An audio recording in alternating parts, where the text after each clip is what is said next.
Assalamualaikum warahmatullahi wabarakatuh. Halo semuanya, bagaimana kabar kalian hari ini?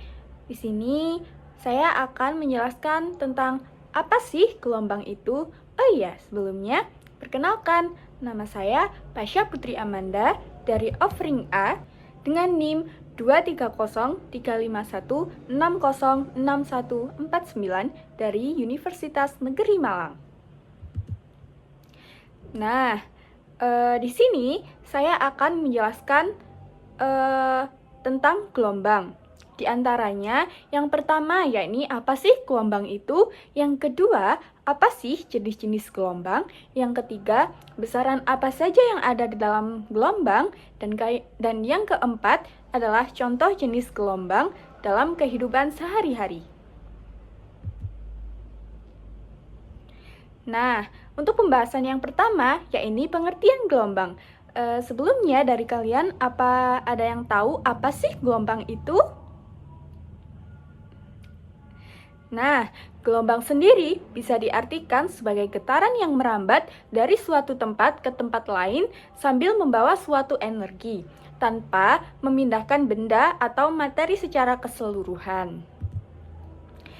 Nah, jenis-jenis gelombang dibedakan menjadi dua, yakni yang pertama dari arah getaran dan arah rambatnya, yang kedua yakni medium perambatnya.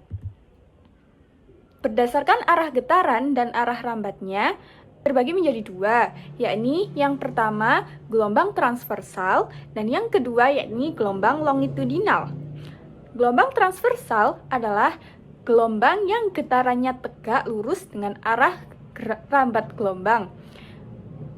Kemudian yang kedua yakni gelombang longitudinal. Gelombang longitudinal yaitu gelombang yang getarannya sejajar dengan arah rambat suatu gelombang.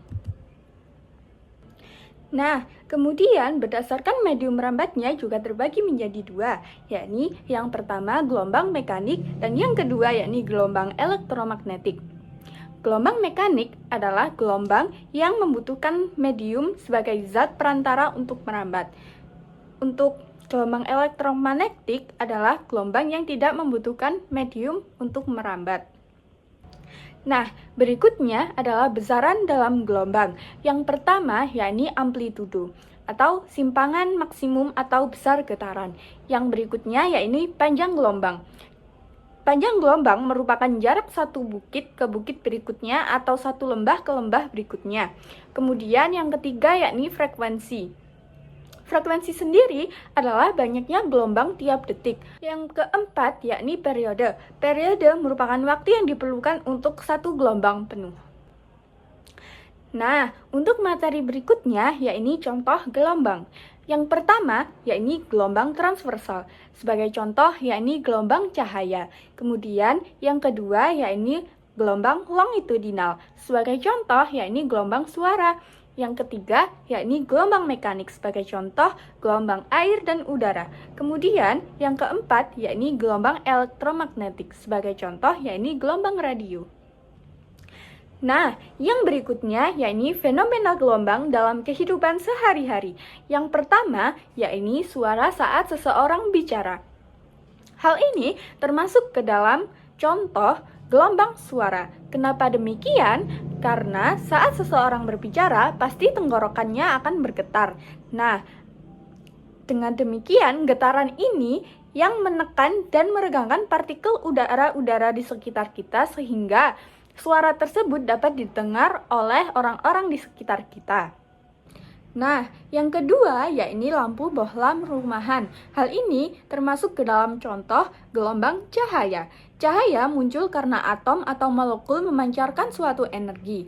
Nah, sebagai contoh, pada lampu pijar inilah arus listrik memanaskan kawat di dalam bohlam tersebut hingga atom-atom yang ada di dalam bohlam akan bergetar kuat dan akan memancarkan suatu cahaya.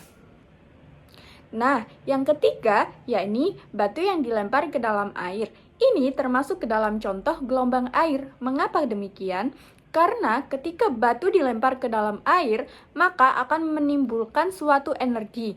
Nah, energi itulah akan merambat melalui permukaan-permukaan air.